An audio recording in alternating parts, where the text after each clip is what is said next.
സ്നേഹിക്കാൻ പഠിപ്പിച്ചിട്ടുണ്ട്. നമ്മളൊരു ആൾക്കാരെ സ്നേഹിക്കണം അങ്ങനെയൊക്കെ പറഞ്ഞ് അല്ലേ? ഹെയ്റ്റ് പിന്നെ എവിടെ നിന്ന് വരുന്നത്?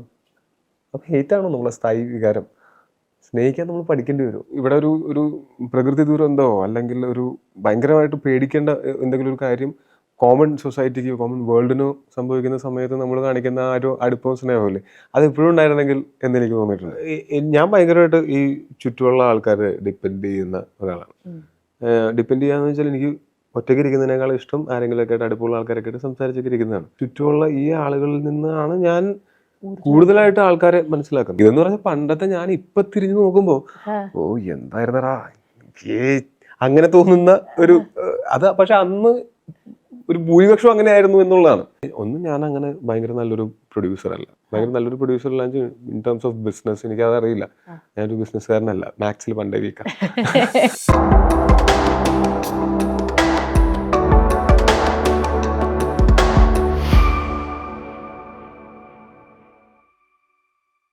ഞാൻ ആ കാര്യത്തിൽ സൊസൈറ്റൽ നോംസിൻ്റെ കാര്യം പറഞ്ഞല്ലോ. ടോവിക്ക് പേഴ്സണലി ഏത് സൊസൈറ്റൽ നോമാണ് ഈ ദൈവമേ ഇതൊന്നും മാറിയിരുന്നെങ്കിൽ എനി നോം ഇൻ സൊസൈറ്റി ഓരോ പ്രാക്ടീസ് ഇൻ സൊസൈറ്റി ടോവിക്ക് ഒട്ടും എഗ്രി ചെയ്യാൻ പറ്റുന്ന ഫ്രാങ്ക് ആയിട്ട് പറയണം. അത് ഹൈപ്പോത്തറ്റിക്കലി പറയാൻ പറ്റുള്ളൂ. ഇത് ഒരിക്കലും റിവേഴ്സിബിൾ അല്ല. നമുക്ക് വരുന്ന മാറ്റങ്ങൾ അല്ലെങ്കിൽ നമുക്ക് ഒരു എവല്യൂഷന്റെ ഭാഗമാണ് ഇപ്പൊ നടക്കുന്നതെല്ലാം. നമ്മൾ അത് മാറണം ഇത് മാറണം എന്നൊക്കെ പറയുമ്പോൾ നമ്മൾ എത്ര പറഞ്ഞാലും അത് മാറേണ്ട സമയത്തേ മാറുള്ളൂ. നമ്മൾ എന്തിനെ എതിർത്താലും എന്തിനെ ചോദ്യം ചെയ്താലും ഇത് മാറിയിരുന്നെങ്കിൽ എന്ന് നമ്മൾ പറഞ്ഞാലും നമ്മൾ വിചാരിക്കുമ്പോൾ അപ്പം തന്നെ ഒന്നും അത് മാറില്ല. പക്ഷെ നമ്മൾ വിചാരിക്കാതെ അത് സൊസൈറ്റിക്ക് അതിനെ തന്നെ കറക്റ്റ് ചെയ്യുന്ന ഒരു മെക്കാനിസം ഉണ്ടെന്ന് എനിക്ക് പലപ്പോഴും തോന്നിയിട്ടുണ്ട്. അല്ലെങ്കിൽ ഇവിടെ ഒരു ഇനീക്വാലിറ്റി ഉണ്ടാവില്ല, ഒരു അങ്ങനത്തെ ഒരു പ്രശ്നങ്ങളും ഉണ്ടാവില്ലല്ലോ. അതുപോലെ തന്നെ എനിക്ക് തോന്നുന്നു നമ്മൾ ബാക്കിയുള്ളവരുടെ ലൈഫിൽ ഭയങ്കരമായിട്ട് അത് നമുക്ക് ഇപ്പം എല്ലാവരും പറയുന്നത് സോഷ്യൽ മീഡിയ വന്നുകൊണ്ടാണ് എല്ലാവരും ഭയങ്കര ജഡ്ജ്മെൻ്റലായിട്ട് ബാക്കിയുള്ളവരുടെ ലൈഫിലേക്കുള്ള എത്തിനോട്ടം കുറച്ച് കൂടിയിട്ടുണ്ട്. അല്ല, പണ്ടാണെങ്കിലും തൊട്ടപ്പുറത്തെ വീട്ടിൽ എന്ത് നടക്കുന്നു എന്ന് അറിയാനുള്ള ആഗ്രഹം എല്ലാവർക്കും ഉണ്ട്. അപ്പോൾ ഇത് ഇത് ഞാൻ പറഞ്ഞ ഞാൻ സൊസൈറ്റിയിൽ നിന്ന് മാറി എന്നിട്ട് വേറൊരാളായിട്ട് പറയല്ല. ഞാൻ ഉൾപ്പെടെയുള്ള എല്ലാവരുടെയും കാര്യമാണ് പറയുന്നത്. അതൊക്കെ മാറി എല്ലാവരെയും അവരവരുടെ പാട്ടിന് ഇയാൾ എങ്ങനെയാണ് ഇയാൾ ഇങ്ങനെയാണ് അങ്ങനെ തന്നെ പോട്ടെ, അയാൾ അടിപൊളിയായിട്ട് അങ്ങനെ പോട്ടെ, ഞാൻ ഇങ്ങനെയാണ് അയാൾ അങ്ങനെയാണ് എന്നും പറഞ്ഞിട്ട് നമുക്ക് ജീവിക്കാൻ പറ്റുകയാണെങ്കിൽ ഭയങ്കര അടിപൊളിയായിരുന്നു എന്ന് തോന്നിയിട്ടുണ്ട്. പിന്നെ എന്തെങ്കിലും ഒരു പ്രശ്നമോ എന്തെങ്കിലും ഒരു ഇവിടെ ഒരു ഒരു പ്രകൃതി ദുരന്തമോ അല്ലെങ്കിൽ ഒരു ഭയങ്കരമായിട്ട് പേടിക്കേണ്ട എന്തെങ്കിലും ഒരു കാര്യം കോമൺ സൊസൈറ്റിക്ക് കോമൺ വേൾഡിനോ സംഭവിക്കുന്ന സമയത്ത് നമ്മൾ കാണിക്കുന്ന ആ ഒരു അടുപ്പവും സ്നേഹമില്ലേ, അത് എപ്പോഴും ഉണ്ടായിരുന്നെങ്കിൽ എന്നെനിക്ക് തോന്നിയിട്ടുണ്ട്. അങ്ങനെയുള്ള സമയത്ത് നമുക്ക് മറ്റേ കുറേ നമ്മളെ ഇങ്ങനെ വെട്ടിമുറിച്ച് ഇന്ന പാർട്ടി, ഇന്ന റിലീജിയൻ, ഇന്ന രാജ്യം, ഇന്ന കോണ്ടിനെന്റ് എന്നൊക്കെ പറഞ്ഞിട്ട് സെപ്പറേറ്റ് ചെയ്യുന്ന കാര്യങ്ങളൊക്കെ പോയിട്ട് പെട്ടെന്ന് ഒരു പറ്റം മനുഷ്യരെന്നുള്ള പോലെ ആവും. ചിലപ്പോൾ അത് ഇങ്ങനെയുള്ള സന്ദർഭങ്ങളിൽ മാത്രം സ്പെഷ്യൽ ഒക്കേഷൻസിൽ മാത്രം എടുക്കാനുള്ള സാധനമായിരിക്കും. ഞാൻ ചിലപ്പോൾ അത്യാഗ്രഹമായിരിക്കും പറയുന്നത് എപ്പോഴും എല്ലാവരും അങ്ങോട്ടും ഇങ്ങോട്ടും അങ്ങനെ സ്നേഹിച്ചു നിന്നിരുന്നെങ്കിലും. ഞാൻ ഈ കണ്ടിരിക്കുന്ന സിനിമകളിലൊക്കെ എനിക്ക് ഏറ്റവും ഇഷ്ടപ്പെട്ട ശരിക്കും 2018 റോളായിരുന്നു. And I thought it is very very touching. നല്ല വൃത്തിയായിട്ട് നല്ല ഭംഗിയായിട്ട് ചെയ്തിട്ടുണ്ട്. ഇൻ ദാറ്റ് ക്യാരക്ടറായിട്ട് മാറിയ മാതിരി എല്ലാവർക്കും തോന്നിയിട്ടുണ്ട് in that theatre. In that ആ സമയത്ത് എനിക്ക് ഓർമ്മയുണ്ട് ഫ്ലഡിൻ്റെ സമയത്ത് ടോവി ഒത്തിരി റെസ്ക്യൂ അതിനൊക്കെ പോകുമ്പോൾ പലപ്പോഴും പലരും ക്വസ്റ്റ്യൻ ചെയ്തിട്ടുണ്ട് ഇത് പബ്ലിസിറ്റിക്ക് വേണ്ടിയാണ്. ടോവി റെസ്പോണ്ട് ചെയ്യുന്ന ഒരു റീല് ഞാൻ കാണുകയും ചെയ്തു. ഒരു തരത്തിലൊരു റിഡംഷൻ ആയിരുന്നു, ഒരു സർക്കിൾ ഓഫ് ലൈഫ് ആയിരുന്നു അല്ലേ 2018 പിന്നെ ഷൂട്ട് ചെയ്യുമ്പോൾ.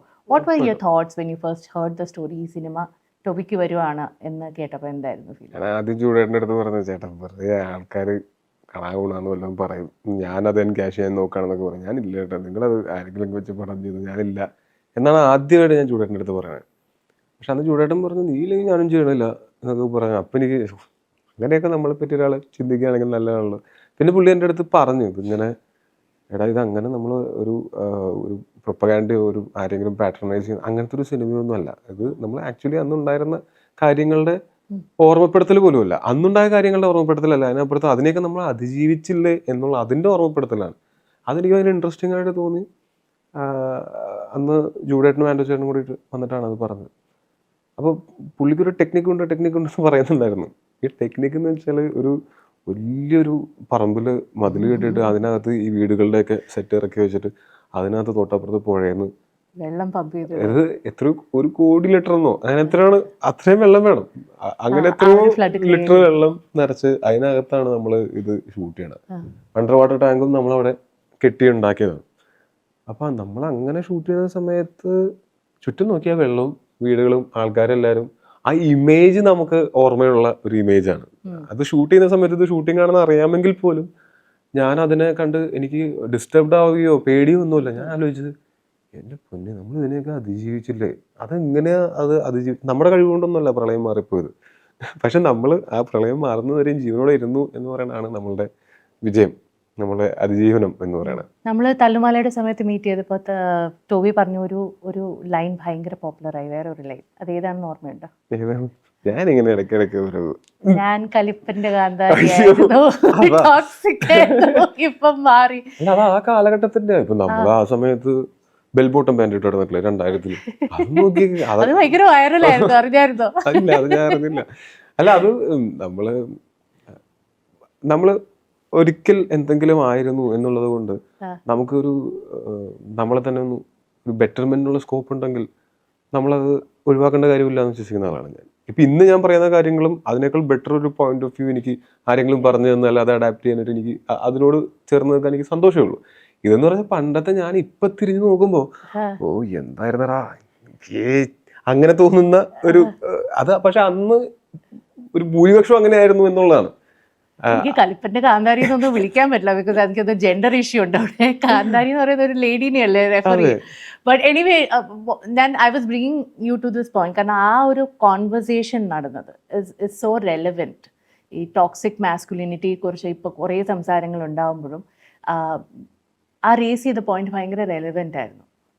ടോബിക്ക് ഇന്നിപ്പോൾ കഴിഞ്ഞ 2 വർഷത്തിൽ കുറേ വളർച്ചയും കുറേ ചേഞ്ചസ് വരുമ്പോൾ what is it that you feel that you have evolved as A person, ഇന്ന ഡയറക്ഷനിൽ ഞാൻ ഇതിലൂടെ ഇവോൾവ് ചെയ്തിട്ടുണ്ട് പോസിറ്റീവ്ലി? എന്താണ് സംഭവിച്ചിട്ടുള്ളത്?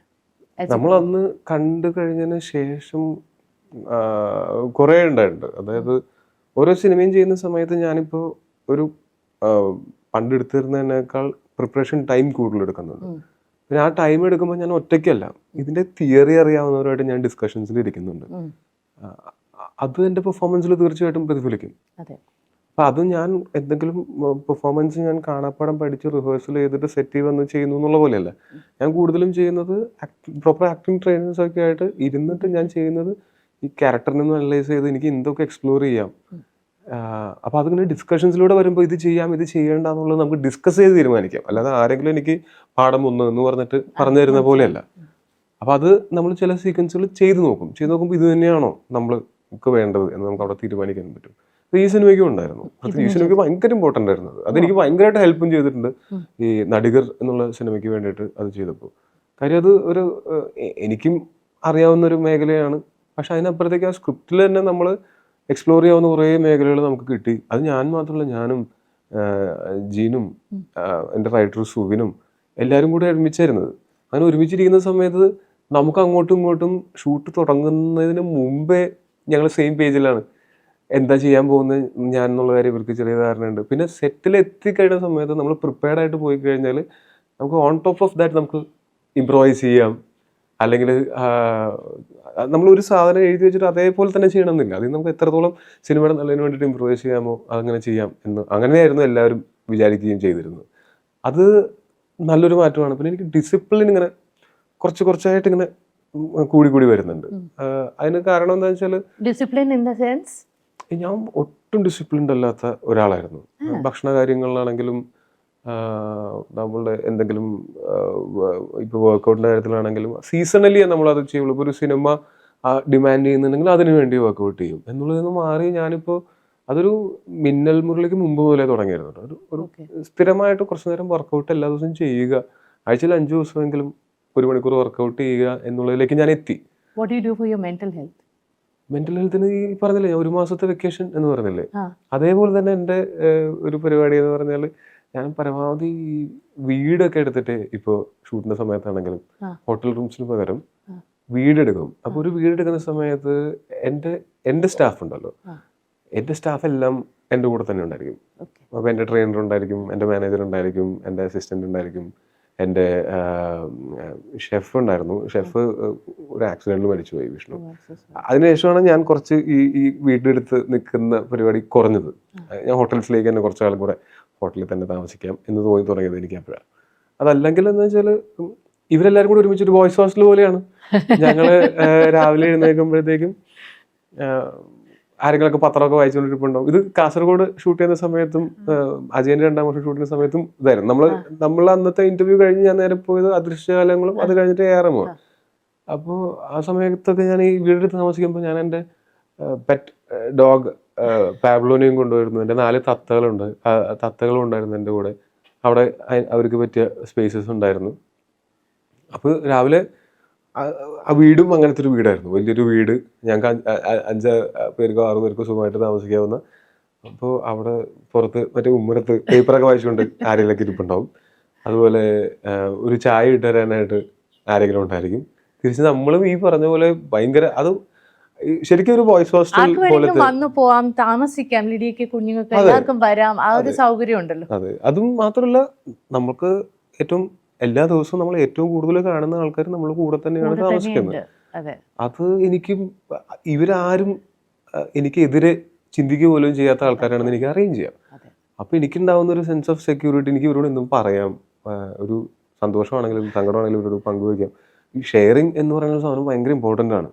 പിന്നെ ഈ എൻ്റെ ഡിസിപ്ലിൻ്റെ ഒരു ഭാഗം എന്ന് പറഞ്ഞാൽ എന്നെ പണ്ടുണ്ടായിരുന്നതിനേക്കാൾ കൂടുതൽ എൻ്റെ ഫ്രണ്ട്സും ഫാമിലിയും കസിൻസും ഒക്കെ ഇപ്പോൾ ഓൺ സെറ്റ്സ് വിസിറ്റ് ചെയ്യുന്നുണ്ട്.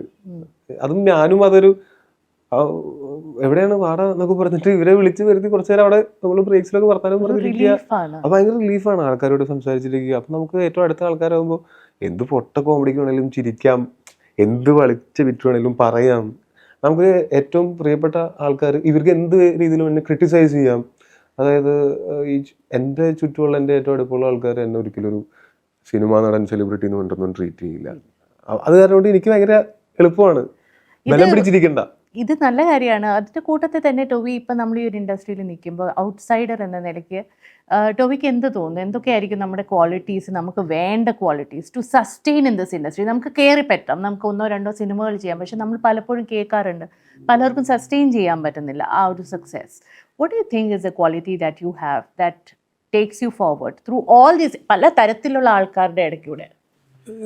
സിനിമയോടുള്ള ഇഷ്ടം തന്നെ ആയിരിക്കണം ഇതിൻ്റെ എല്ലാ റൂട്ട്. കാരണം നമുക്ക് മെൻ്റൽ ഹെൽത്ത് ഉണ്ടാവണമെന്നും നമുക്ക് ഫിസിക്കൽ ഹെൽത്ത് ഉണ്ടാവണമെന്നും നമ്മൾ ആഗ്രഹിക്കുന്നതിൻ്റെ ഒരു പ്രധാന കാരണം എനിക്ക് സിനിമയോടുള്ള ഇഷ്ടം കൊണ്ടാണ്. ആൻഡ് മനുഷ്യരായിട്ട് ഇടപെടുന്ന രീതിയിലോ അല്ലെങ്കിൽ നമ്മൾ മനുഷ്യരെ മനസ്സിലാക്കുന്ന രീതിയിൽ അതിലൊരു വ്യത്യാസം ഉണ്ടായിട്ടാണോ ടു വി that is why you could sustain this?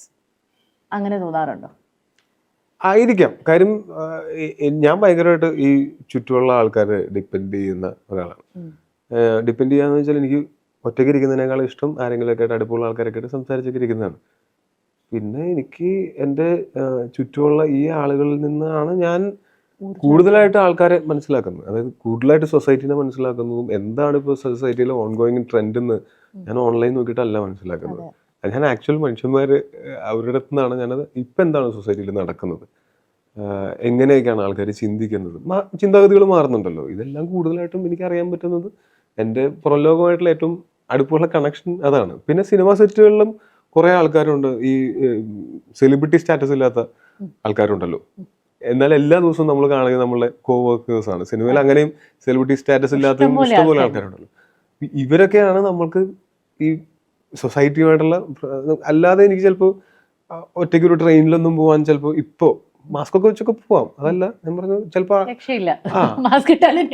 അങ്ങനെ ഇറങ്ങിയാൽ പോലും എനിക്ക് ആളുകളുടെ ആക്ച്വൽ പെരുമാറ്റവും ആക്ച്വൽ മാനറിസവും എല്ലാം കാണാൻ പറ്റുക. എന്നെ കാണുന്ന സമയത്ത് ചിലപ്പോൾ ആൾക്കാർ ഇൻഡിഫറൻ്റ് ആയിട്ട് പെരുമാറിയേക്കാം, നല്ല രീതിയിൽ പെരുമാറിയേക്കാം, മോശം രീതിയിൽ പെരുമാറിയേക്കാം, അമിതമായിട്ട് ബഹുമാനിച്ചേക്കാം, പുച്ഛിച്ചേക്കാം, ഇങ്ങനെ പല രീതിയിലുണ്ടാവും. ഒരു നോർമലി എനിക്ക് കിട്ടുന്ന എന്നെ ശ്രദ്ധിക്കാതെ അങ്ങോട്ട് തിരിഞ്ഞിരിക്കുന്ന ഒരാളെയാണ് എനിക്ക് ഒബ്സർവ് ചെയ്യാൻ ഇഷ്ടം. അങ്ങനെയൊക്കെ കിട്ടണമെന്നുണ്ടെങ്കിൽ അവരാണ് റിയാലിറ്റി ചെക്ക്. അങ്ങനെയുള്ള എൻ്റെ റിയാലിറ്റി ചെക്ക് എന്ന് പറഞ്ഞാൽ എന്നെ അങ്ങനെ ശ്രദ്ധിക്കാതെ നീ ഓക്കെ അല്ലേ, ഓക്കെ അങ്ങനെയൊന്നുമല്ല, വല്ലപ്പോഴും ചോദിടാ ഓക്കെ അല്ലേ, ഇത്രയേ ഉള്ളൂ, ഇത്രയേ നമുക്ക് ആവശ്യമുള്ളൂ. ബാക്കി വെച്ചാൽ ഇവരെന്താണോ അങ്ങനെ ബിഹേവ് ചെയ്യട്ടെ. എനിക്ക് എന്നെ വേറൊരു സിനിമാ നടനായിട്ട് പാമ്പർ ചെയ്യോ ട്രീറ്റ് ചെയ്യോ ഒന്നും ചെയ്യാത്ത ആൾക്കാരുണ്ട്. Production house Tovino Thomas productions അത് തുടങ്ങിയപ്പോൾ ഐ തിങ്ക് നമ്മൾ ഓഫ് ദ റെക്കോർഡ് അങ്ങാണ്ട് അങ്ങ് സംസാരിച്ചിരുന്നു that you want to kind of make the cinema, അതൊരു പക്ഷേ ഒരു കൊമേഴ്ഷ്യൽ വയബിലിറ്റിയോ അതൊന്നും കാണാതെ ഒരു നല്ല സിനിമ എന്ന നിലയ്ക്ക് സിനിമ ഉണ്ടാക്കണം. ഞാനൊരു അത് ഉദ്ദേശിച്ചതാണ്. ആൻഡ് അതിൽ ആദ്യമായിട്ട് എത്തി കോ പ്രൊഡ്യൂസറായിട്ട് പോയത് കിലോമീറ്റേഴ്സ് ആൻഡ് കിലോമീറ്റേഴ്സ്. പക്ഷെ അതിൽ അന്ന് ടൊവിനോ തോമസ് പ്രൊഡക്ഷൻസ് ഇല്ല. പിന്നെയാണ് കളയിലൂടെയാണ് ആദ്യമായിട്ട് വരുന്നത്. And you have produce a lot of movies. വഴക്ക്, വഴക്ക്, പിന്നെ അദൃശ്യജാലങ്ങൾ. ആൻഡ് ഇതൊക്കെ സിനിമ എന്ന് വെച്ചാൽ നമ്മള് വിചാരിക്കും ഒരു തിയേറ്റർ ഒരു സക്സസ് നോക്കിയിട്ടല്ല ഈ സിനിമ. ഞാൻ അങ്ങനെ ഭയങ്കര നല്ലൊരു പ്രൊഡ്യൂസർ അല്ല. ഭയങ്കര നല്ലൊരു പ്രൊഡ്യൂസർ അല്ല ഇൻ ടേംസ് ഓഫ് ബിസിനസ്. എനിക്ക് അതറിയില്ല. ഞാനൊരു ബിസിനസ്സുകാരനല്ല. മാത്സിൽ പണ്ടേ വീക്കാം. അപ്പൊ പിന്നെ എനിക്ക് അതൊക്കെ ഭയങ്കര പാടാണ്.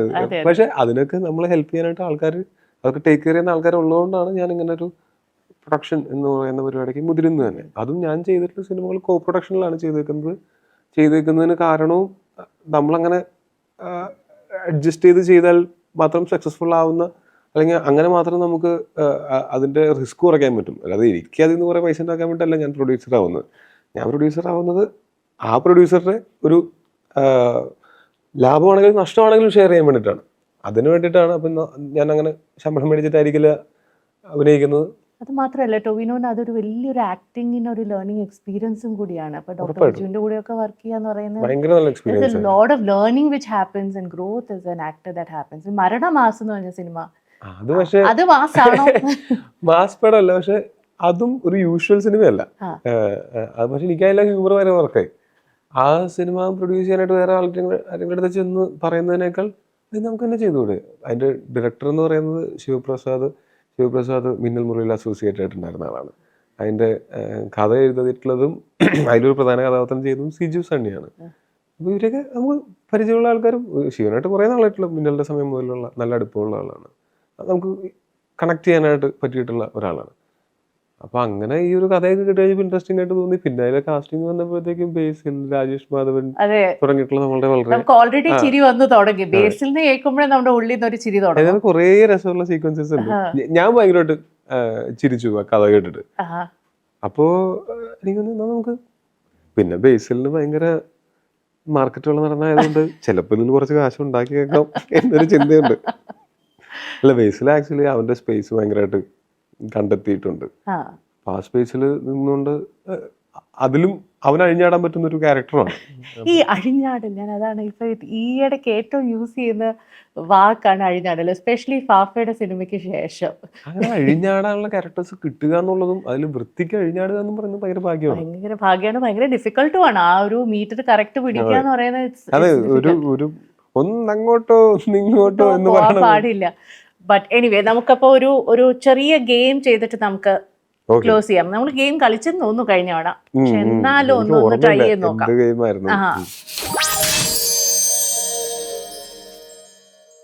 ഓക്കെ, അപ്പൊ ഇതൊരു ചിന്ന കാർഡ് ഗെയിം ആണ്. വിത്ത് ജോയ്. ഞാൻ വെറുതെ ഇരിക്കും. ഇപ്പൊ നമുക്ക് ചിലപ്പോഴില്ല, നമുക്കൊരു പാഷൻ പ്രോജക്റ്റ് കാണും, ദാറ്റ് കീപ്സ് യു ഗോയിങ് ഒരു ഫേസിൽ. അങ്ങനെ എന്തെങ്കിലും ഒരു പാഷൻ പ്രോജക്റ്റ് ഉണ്ടോ that gives you immense joy right now? സിനിമയല്ലാതെ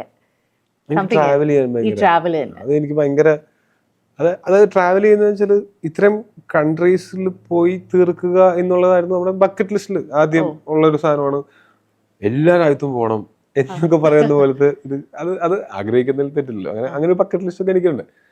പക്ഷെ അതിനേക്കാളും ഞാൻ ഈ ട്രാവൽ ചെയ്യുന്ന സമയത്ത് ഞാൻ ഏറ്റവും സന്തോഷത്തോടെ, അത് ഇന്ത്യക്ക് പുറത്ത് ട്രാവൽ ചെയ്യുമ്പോൾ മാത്രമല്ല കേട്ടോ, ഇന്ത്യക്ക് അകത്തും ഞാൻ ട്രാവൽ ചെയ്തപ്പോഴൊക്കെ അത് ഞാൻ ആദ്യമായിട്ട് അത് ഭയങ്കരമായിട്ട് ഞാൻ റിയലൈസ് ചെയ്തത്, എക്സ്പീരിയൻസ് ചെയ്തിട്ടുണ്ട് അതിന് മുമ്പും.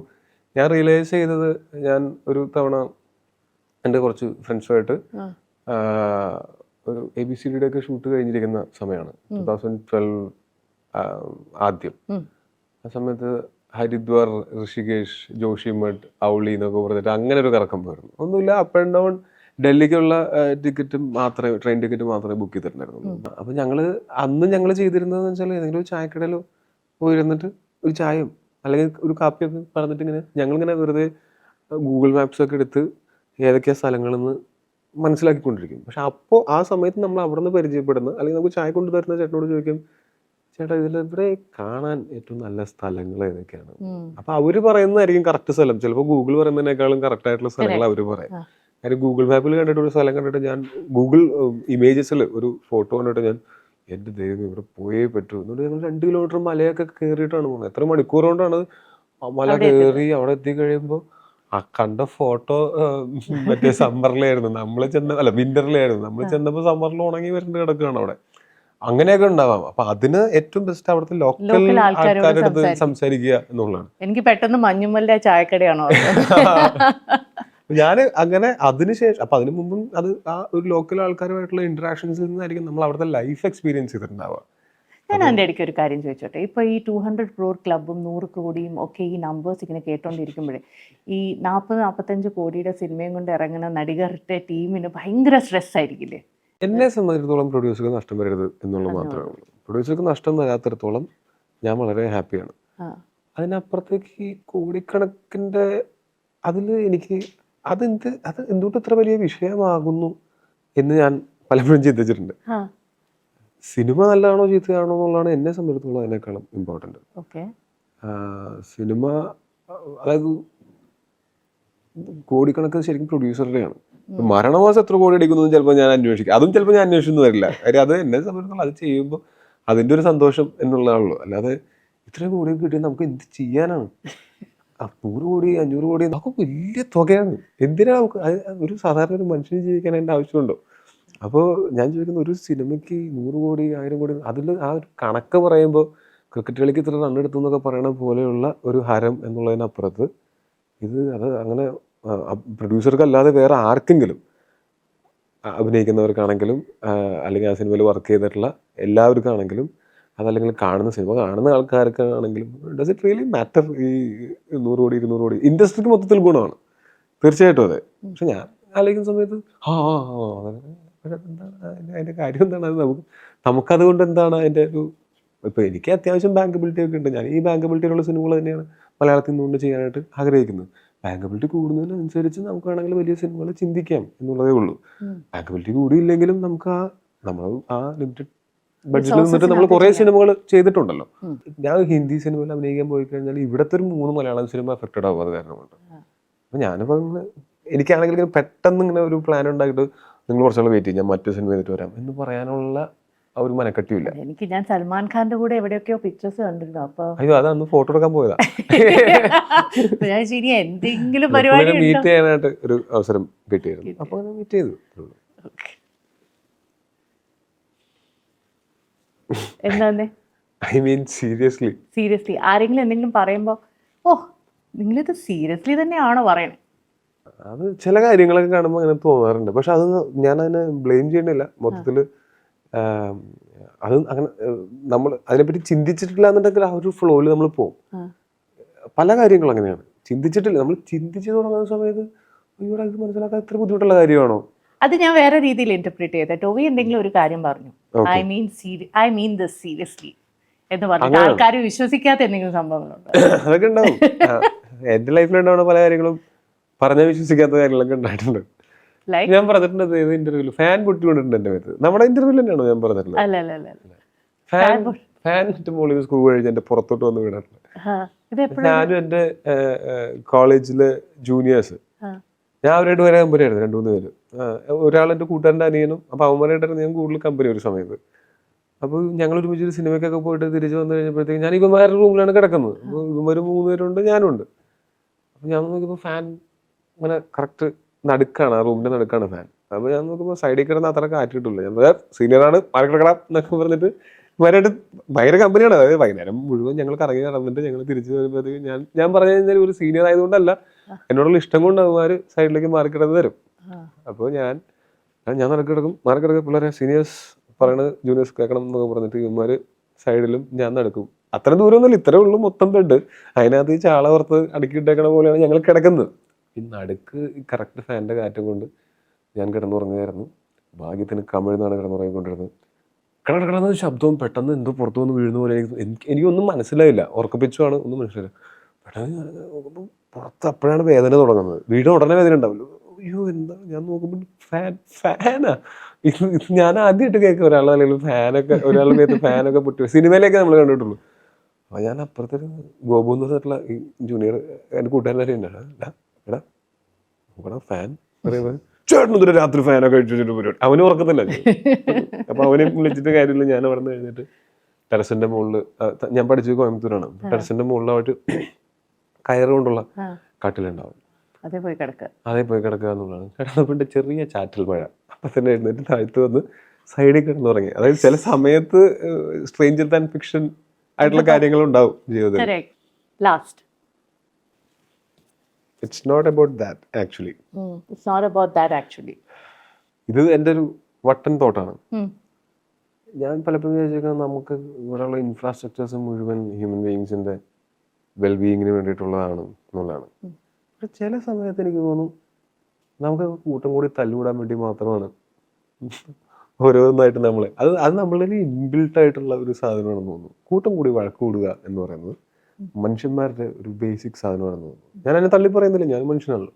അത് നമ്മൾ മക്കളെയൊക്കെ സ്നേഹിക്കാനല്ലേ പഠിപ്പിക്കേണ്ടി വരാറുള്ളൂ. ഹേറ്റ് ചെയ്യാനായിട്ട് നമ്മൾ പഠിപ്പിക്കാറുണ്ടോ? ആരെങ്കിലും പഠിപ്പിച്ചിട്ടുണ്ടോ? നമ്മളെ പാരൻസ് ഹേറ്റ് ചെയ്യാൻ പഠിപ്പിച്ചിട്ടില്ല, സ്നേഹിക്കാൻ പഠിപ്പിച്ചിട്ടുണ്ട്. നമ്മളൊരു ആൾക്കാരെ സ്നേഹിക്കണം അങ്ങനെയൊക്കെ പറഞ്ഞ് അല്ലേ.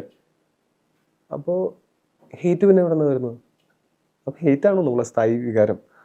സ്നേഹിക്കാൻ നമ്മൾ പഠിക്കേണ്ടി വരുമോ? അങ്ങനെയാണോ? അങ്ങനെ ആയിരിക്കാം ചിലപ്പോൾ. ഞാൻ ഇടയ്ക്ക് ഇങ്ങനെ ആലോചിക്കാറുണ്ട്. അപ്പോൾ ഈ ഇൻഫ്രാസ്ട്രക്ചേഴ്സ് ഉണ്ടാക്കിയേക്കുന്നത് ആക്ച്വലി നമ്മൾ സ്നേഹിക്കാൻ എല്ലാം എന്തും ഈ എല്ലാ സിസ്റ്റംസും അതായത് ഒരു മതമാവാം, പൊളിറ്റിക്കൽ പാർട്ടി ആവാം, എന്ത് സിനിമയ്ക്കകത്തുള്ള സംഘടനകളാവാം, അല്ലെങ്കിൽ ഒരു ഫാൻസ് അസോസിയേഷൻ ആവാം, അല്ലെങ്കിൽ ഒരു റെസിഡൻസ് അസോസിയേഷൻ ആവാം, ഒരു രാജ്യമാവാം, ഒരു കോണ്ടിനെന്റ് ആവാം, ഒരു റോട്ടിൽ കൂടെ പോകുമ്പോൾ ഒരു വണ്ടിക്കകത്തിരിക്കുന്ന ആളും അപ്പുറത്തെ വണ്ടിക്കകത്തിരിക്കുന്ന ആൾക്കാരും ആവാം. അപ്പോൾ ഈ ഹെയ്റ്റിന് നമുക്ക് അതിങ്ങനെ ഓട്ടോമാറ്റിക്കായിട്ട് സംഭവിക്കും. സ്നേഹം അങ്ങനെ വരില്ല എന്നല്ല ഞാൻ പറയണത്. ഏറ്റവും അടുത്ത ആൾക്കാരോട് അത് വരും. സ്ട്രേഞ്ചേഴ്സിനെ സ്നേഹിക്കാനായിട്ട് നമുക്ക് അത് നമ്മൾ ട്രെയിൻ ചെയ്തിട്ട് തന്നെയാണ് ചെയ്യാൻ പറ്റുള്ളൂ. അപ്പോൾ അത് എനിക്ക് ഇടയ്ക്ക് തോന്നാറുണ്ട്. It's not about that actually. അതായത് ആൾക്കാരുടെ ഞാൻ ഇതിനെ പറ്റി ഇടയ്ക്ക് ചിന്തിക്കണം കേട്ടോ. ഇങ്ങനെയൊക്കെ ചിന്തിക്കുകയും ഞാൻ ഫ്രണ്ട്സൊക്കെ ആയിട്ട് ഡിസ്കസ് ചെയ്യുകയും ചെയ്യുന്ന കാര്യങ്ങളാണ് ഇങ്ങനത്തെയൊക്കെ. ശരിക്കും അങ്ങനെ ആയിരിക്കും? എന്ത് തോന്നുന്നു? Is your concept of God very close to love? എനിക്ക് അങ്ങനെ ഞാൻ അങ്ങനെ ഭയങ്കര വിശ്വാസിയായിട്ടുള്ള ഒരാളല്ല. ബാക്കിയുള്ളൊരു വിശ്വാസങ്ങളിൽ നമുക്ക് യാതൊരു എതിർപ്പുമില്ല.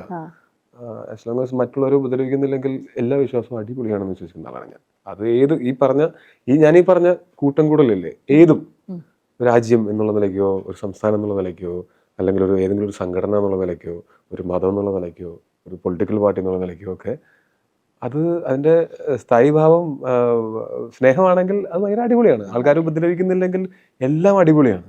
പക്ഷെ ചില സമയത്ത് തോന്നും ഉപദ്രവിക്കാൻ വേണ്ടിയിട്ടാണ് ഇതൊക്കെ. കേട്ടിട്ടില്ല മറ്റേ ദൈവത്തിന്റെ പേരിൽ ഇവിടെ യുദ്ധങ്ങൾ നടന്നിട്ടില്ല, ചെകുത്താന്റെ പേരിൽ യുദ്ധങ്ങൾ നടന്നിട്ടില്ല, എന്നിട്ട് ചെകുത്താൻ മോശപ്പെട്ടവൻ. അതുകൊണ്ടാണ് ഒരു ദൈവം എന്നുള്ളൊരു എൻറ്റിറ്റിയിലേക്ക് കംപ്ലീറ്റ്ലി എത്തി നിൽക്കാത്തത്. ഇത്തിരി അകൽച്ച പാലിക്കുന്നത് ഈ സെപ്പറേഷൻ ഉണ്ടാവുന്നുണ്ടോ? ഞാനിപ്പോ ചെറുപ്പത്തിൽ എനിക്ക് അതിനെ പറ്റിയൊരു ക്ലാരിറ്റി കിട്ടിയിട്ടില്ല. ഇപ്പൊ ഇതുവരെയും എൻ്റെ ജീവിതത്തിൽ ഉണ്ടായിട്ടുള്ള എക്സ്പീരിയൻസസിന്നോ അല്ലെങ്കിൽ ആർക്കെങ്കിലും എനിക്ക് അതിനൊരു പ്രൂഫോ അതിനെപ്പറ്റി ഒരു ക്ലാരിറ്റിയോ തരാനായിട്ട് ആർക്കും പറ്റിയിട്ടില്ല. എൻ്റെ ജീവിതത്തിൽ ഒരു എക്സ്പീരിയൻസിനും പറ്റിയിട്ടില്ല. അപ്പൊ അതുകൊണ്ട് ഞാൻ തൽക്കാലം അത് ഉണ്ടോന്ന് അറിയില്ല എന്നുള്ള അവസ്ഥയിൽ തന്നെയാണ് നിൽക്കുന്നത്. പിന്നെ ഈ ഒരു സമയത്ത് നമ്മളിങ്ങനെ പ്രായത്തിന്റെ ആവും, നമ്മളിങ്ങനെ സത്യം അന്വേഷിച്ച് ഇറങ്ങിയാലോ എന്നൊക്കെ ആലോചിച്ചിരുന്നൊരു സമയമുണ്ട്. ജുബയൊക്കെ ഇട്ട് കുറച്ചാൾ നടന്നിരുന്നൊരു സമയമൊക്കെ ഉണ്ട്.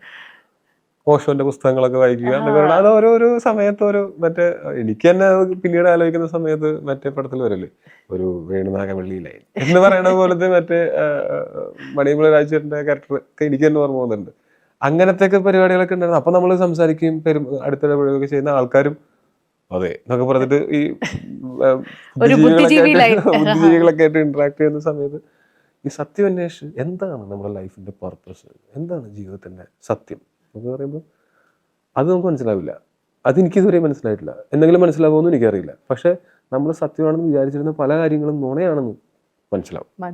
അതന്നെ സത്യം അന്വേഷിച്ച് ഇറങ്ങിയാലേ മനസ്സിലാവുള്ളൂ. സോ 2 ക്വസ്റ്റ്യൻസ് ആണ് എനിക്ക് ലാസ്റ്റ് ആയിട്ട്. എനിക്ക് ആദ്യം ഒരു ക്വസ്റ്റ്യൻ ആയിരുന്നു, പക്ഷെ പെട്ടെന്ന് മനസ്സിൽ വേറെ ഒരെണ്ണം കൂടി വന്നു. ഒന്ന്, ഒരു ആക്ടർ, നടികർ എന്ന സിനിമയിൽ ഇപ്പം ആക്ടർ എന്ന് പറയുമ്പോൾ what is an actor for you, a true actor എന്ന് പറയുന്നത്? നമ്മുടെ കേരളത്തിൽ നമ്മുടെ മലയാള സിനിമയിൽ തന്നെ കുറേ എക്സാമ്പിൾസ് ഉണ്ട്. ബട്ട് പേഴ്സണലി സ്പീക്കിംഗ്, ഒരു നല്ല അഭിനേതാവ് എന്ന് പറയുന്ന ഒരു വ്യക്തിയുടെ അറ്റ്മോസ്റ്റ് ക്വാളിറ്റി എന്തായിരിക്കും?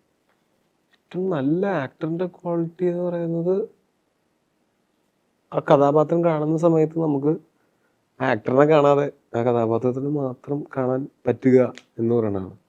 എനിക്ക് ഭയങ്കര ഇഷ്ടമുള്ള ഒരു ആക്ടറാണ് ഡാനിയൽ ഡേ ലൂയിസ് എന്ന് പറയുന്നത്. ഓരോ സിനിമയിലും പുള്ളിയുടെ ഫേസ് സ്ട്രക്ചർ തന്നെ വേറെ ആയിരിക്കുന്നതായിട്ടിരിക്കുന്നു. ചിലതിൽ ഇങ്ങനെ ആയിരിക്കും മുഖത്തിന്റെ. ഞാൻ പറഞ്ഞ ഒരു സീനിലോ ഒരു ഷോട്ടിലോ അല്ല, ത്രൂ ഔട്ട് ദ മൂവി പുള്ളി ഫേഷ്യൽ സ്ട്രക്ചർ, ഫേഷ്യൽ ഹെയറിന്റെ കാര്യമല്ല ഞാൻ പറയുന്നത്, ഫേഷ്യൽ സ്ട്രക്ചർ, അതാണ് നമ്മൾ ഫേസ് പിടിക്കുന്നതിന്റെ ആയിരിക്കാം. അതൊക്കെ ഭയങ്കര ഈച്ച് മസിൽ യൂസ് ചെയ്യുന്നത് പുള്ളി തന്നെ ഭയങ്കര മെത്തേഡ് ആക്ടറും അങ്ങനത്തെ പരിപാടിയാണ്. മാസങ്ങളോളം പ്രിപ്പയർ ചെയ്ത് ചെയ്യുന്ന. പിന്നെ മൊത്തം ആൾക്കാരിൽ നിന്നൊക്കെ ഭയങ്കരമായിട്ട് ഐസൊലേറ്റഡ് ആയിട്ട് താമസിക്കുന്ന പുള്ളിയും ഫാമിലിയും മാത്രമായിട്ട് എത്രയോ ഏക്കറിന്റെ നിലക്ക് ജീവിക്കുക. പിന്നെ പുള്ളി ഒരു സമയത്ത് പുള്ളിക്ക് തോന്നുന്നതാണ് പുള്ളി ചെയ്യുക. ഭയങ്കര രസമാണ് കേട്ടോ അത്. അതായത് പുള്ളി കുറെ നാള് മറ്റേ കോബ്ലറായിട്ട് വർക്ക് ചെയ്തു. അത് ഏതെങ്കിലും ഒരു പെർട്ടിക്കുലർ സിനിമയ്ക്ക് വേണ്ടിയിട്ടാണെന്ന് എനിക്കറിയില്ല. പക്ഷെ അത് മാസങ്ങൾ അല്ലെങ്കിൽ വർഷങ്ങൾ എന്ന് പറയുന്ന പോലെ പുള്ളി റിട്ടയർ ചെയ്തതാണ്. 2 തവണ റിട്ടയർ ചെയ്തതാണ്. ഒരു തവണ റിട്ടയർ ചെയ്തിട്ട് തിരിച്ചു കൊണ്ടുവന്നു. അടുത്ത തവണ റിട്ടയർ ചെയ്തിട്ട് കഴിഞ്ഞ ദിവസം ആരോ മാർട്ടിൻ സ്കോർസെസി ആരോ പറഞ്ഞു ഞാൻ തിരിച്ചു കൊണ്ടുവരുന്നുണ്ട് എന്ന് പറയുന്നത്. അത് ഭയങ്കര പുള്ളിയുടെ സ്റ്റഡി ചെയ്യാൻ ഭയങ്കര ഫാസിനേറ്റിംഗ്. ഞാൻ ഇടയ്ക്ക് ഇങ്ങനെ ഒരു ആക്ടറിന്റെ തന്നെ കുറെ സിനിമകൾ അടുപ്പിച്ചിരുന്ന് കാണും. അപ്പോഴാണ് നമുക്ക് എന്താണ് ചില സിനിമകളുണ്ട്, മറ്റേ gangs of New York, my left foot, Lincoln എന്നുള്ള സിനിമകളിലൊക്കെ ഇതിലെല്ലാത്തിലും ഇങ്ങനെ ഫേസ്, അല്ലെങ്കിൽ ദർ വിൽ ബി ബ്ലഡ്, ഇതിനകത്തൊക്കെ പുള്ളിയുടെ ഫേഷ്യൽ സ്ട്രക്ചർ പറഞ്ഞു തന്നെ ഞാൻ അത് ഭയങ്കരമായിട്ട് ഇതെങ്ങനെ പുള്ളി ഇത് ചെയ്യുന്നത്. കണ്ണ് പുള്ളി ഇങ്ങനെ ഒന്ന് ചുരുക്കിയായിരിക്കും പിടിച്ചേക്കണത്, പക്ഷെ കണ്ട് പവർ കിട്ടും, അത് കുറയുന്നില്ല. അത് കണ്ണിങ്ങനെ തള്ളി പിടിക്കണ്ട, പുള്ളിയുടെ നോട്ടത്തിനും പവർ ഉണ്ടാവാൻ ഇങ്ങനെയാണ് പിടിച്ചേക്കുന്നതിനകത്ത്. പക്ഷെ അതെങ്ങനെ, അത് ഞാനങ്ങനെ അത് ഡീകോഡ് ചെയ്തുകൊണ്ടിരിക്കുകയാണ് എങ്ങനെയാണ് ഇങ്ങനെ ചെയ്യുന്നത് എന്നൊക്കെ. അതുപോലെ ഇത് ഞാൻ ഒരാളുടെ എക്സാമ്പിൾ പറയാം. ഇപ്പോൾ നമ്മുടെ ആക്ടേഴ്സും മമ്മൂക്കനെയും ലാലേട്ടനെയും പറ്റി തന്നെ അവർ രണ്ടുപേരും 2 വ്യത്യസ്തമായിട്ടുള്ള രീതിയിലുള്ള ആക്ടേഴ്സ് ആണെന്നാണ് നമ്മൾ അവരുമായിട്ട് അടുപ്പുള്ള ആൾക്കാർ നമ്മൾ കണ്ടതെന്ന് വെച്ചിട്ട് 2 വ്യത്യസ്തമായിട്ടുള്ള രീതിയിൽ ഭയങ്കരമായിട്ട് എക്സൽ ചെയ്യും. 2 അപ്രോച്ച് ആണെങ്കിലും 2ഉം ഭയങ്കരമായിട്ട് എക്സൽ ചെയ്യും. അതൊക്കെ കാണുമ്പോൾ വെച്ചാൽ ഇപ്പോഴും അവര് നമ്മുടെ ഏറ്റവും വലിയ അനുഗ്രഹം എന്ന് പറഞ്ഞാൽ നമ്മൾ ഏറ്റവും ബിഗ്ഗസ്റ്റ് സ്റ്റാർസ് ആയിരുന്നു നല്ല ആക്ടേഴ്സും കൂടെയാണ്. എല്ലാ ഇൻഡസ്ട്രിയിലും അങ്ങനെ ആവണമെന്നില്ല. അപ്പോൾ അത് കാരണം കൊണ്ട് നമുക്ക് അവരെ സെലിബ്രേറ്റ് ചെയ്യാനായിട്ട് നമുക്ക് ഇഷ്ടംപോലെ അവസരങ്ങൾ കിട്ടുകയും കുറേ സിനിമകൾ അങ്ങനെ ഉണ്ടാവുകയും ഇപ്പോഴും ഉണ്ടായിക്കൊണ്ടിരിക്കുകയും ഒക്കെ ചെയ്യുന്നുണ്ട്. അപ്പോൾ അവർ ഭയങ്കര നല്ല എക്സാമ്പിൾസ് ആണ് ഒരു ആക്ടർ എങ്ങനെ ആവണം എന്നുള്ളത്. അതേസമയം ആ സ്റ്റാർഡം കൂടെ നിലനിർത്തിയത് കൊണ്ടാണ് ഇത്രയും സിനിമകൾ, വ്യത്യസ്തമായിട്ടുള്ള സിനിമകൾ നമുക്ക് തരാനായിട്ട് അവർക്ക് പറ്റിയത്. അല്ലെങ്കിൽ ബാങ്ക് ബിൽഡില്ലാത്ത ഒരു ആക്ടർ എത്ര നല്ല നടനാണെന്ന് പറഞ്ഞാലും അയാൾക്ക് കിട്ടുന്ന സിനിമകൾ ലിമിറ്റഡ് ആവും, ആ സിനിമകൾക്ക് കിട്ടുന്ന വിസിബിലിറ്റി ലിമിറ്റഡ് ആവും.